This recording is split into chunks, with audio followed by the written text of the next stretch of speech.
In India also happens to be at the crisscross of two important borders with Myanmar and Bangladesh. So keeping those in mind, of course, like a lot of our projects, a lot of the development, a security situation is also based on the activities around the borders. So what are your comments on what the situation is? I'm afraid I'll have to sort of do some constructive criticism, if I may, about both these countries. I'm not sure, and I'm not privy to the details as to how South Bloc, especially the mandarins of the Foreign Office, understands the military takeover which happened on the 1st of February 2021. But the fact of the matter is, I think if aspects like the activist policy, if aspects like the ouster of the insurgent groups which are billeted there have to take place, and it did take place before the takeover, when Aung San Suu Kyi was a state councillor, despite the fact that she cautioned about surgical strikes by Indian forces inside her country, territory, he said, no, we do not want that. We will do what we want. Tell us. So I think Operation Sunrise 1 and Operation Sunrise 2 took place, and it happened. And, camps in Taka, which is in the western banks of the Chinmin River, were taken up and destroyed by the Myanmar's army. But after the 1st February 2021 takeover, for some reason or the other, and we just turned a blind eye to it, or maybe we were caught unawares. Fact of the matter is the Indian insurgent groups, primarily the valley-based insurgent groups, have come into an agreement with the Myanmar's army. Yes, it was a marriage of convenience, and so that the insurgent groups can continue to stay there without fear of, of any more attacks. But the Myanmar's army are using them to oust or sort of, quell the rebellion that took place immediately after the military takeover. But that discounted the fact that they will ever be touched by the Myanmar's army at our request or at our behest. And they will continue to act with impunity against our security forces or against our population. So we need to actually have a proper calibrated Myanmar policy. Right. And my take, if I were to be in the place of Mr. Jaishankar, I would say, let us do business with whoever is there in power in Naypyidaw. Right. Yes, we are a champion of democracy, but the fact of the matter is we cannot let, a pragmatism or real politic, determine our imperatives of either warfare or economic progress. And activist policy and the insurgent groups are holding both security and development to ransom. So if the generals are to govern Myanmar for the next 5 years, are you going to stop the activist policy? Are you going to allow insurgent groups in Myanmar to continue to act with impunity the way they acted on the 13th of November 2021 against Assam Rifles? No. If I were to be a Mandarin, a senior Mandarin in South Bloc, I would say I would do business with whoever is there in power in Naypyidaw. Our neighborhood first policy, yes, it talks about a peaceful neighborhood. We are at peace with everyone, and I salute Narendra Modi ji for having unveiled such a beautiful unfurled such a policy. But the fact of the matter is, realities are realities of the matter, and then that is precisely why we need to do business with whoever is power. That's an internal matter. Even the ASEAN, even Russia and China are now working in tandem with Naypyidaw. So why are we holding ourselves back? It's a good thing that we abstained during the United Nations debate. But the fact of the matter is, and I can actually work out details of these if necessary, and before the Chinese actually get into Myanmar in a bigger way than they have already gotten and leave no space for us, I think we should be there. I think our policy for our neighbor, immediate neighbor, should be there.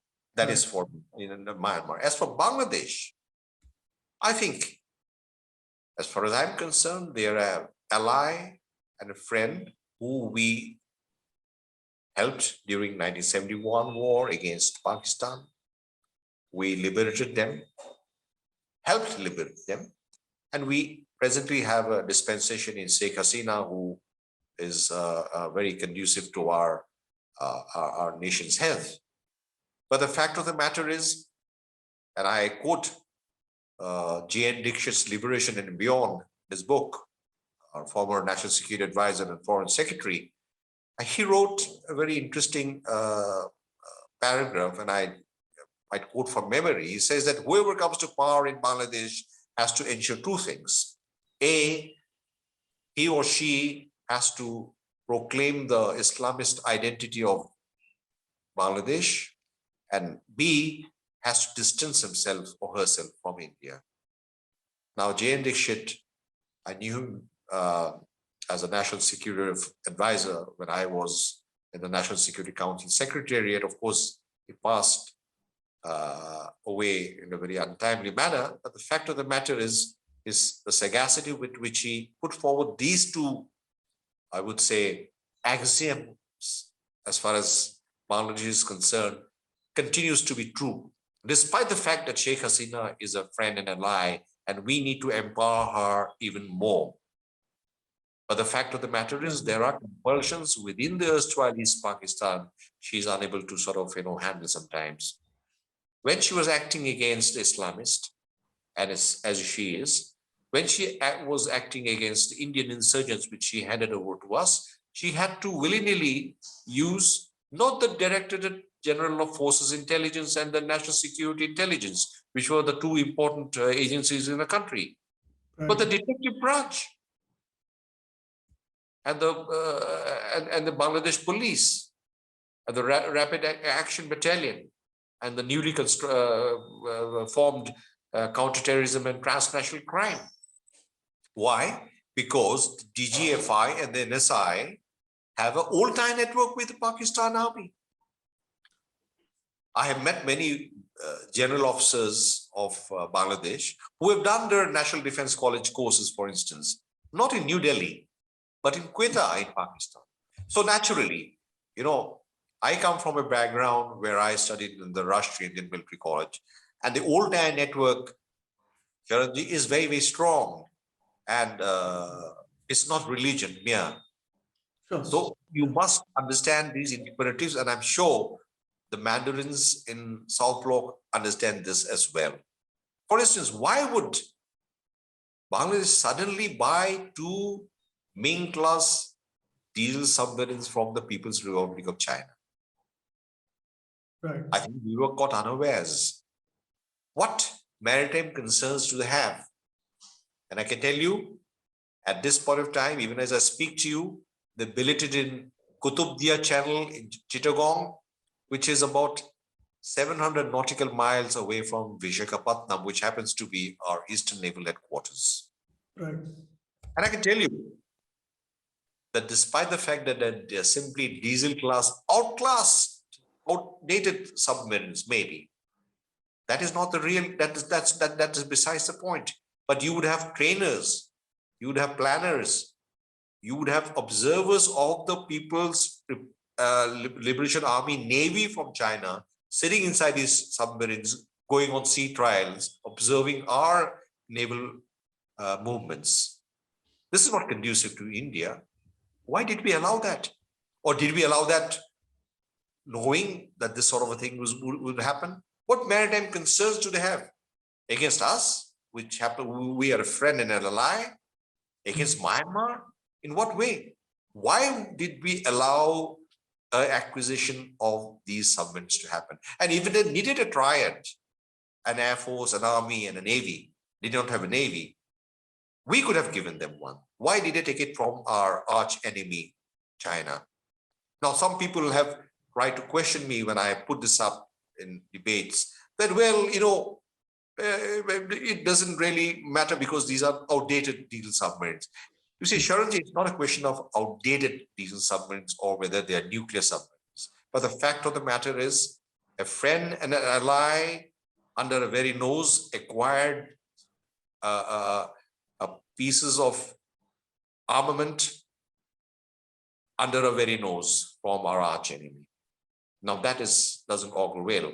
In other words, that is messages that Bangladesh is trying to sort of somehow balance India and China, in its matrix.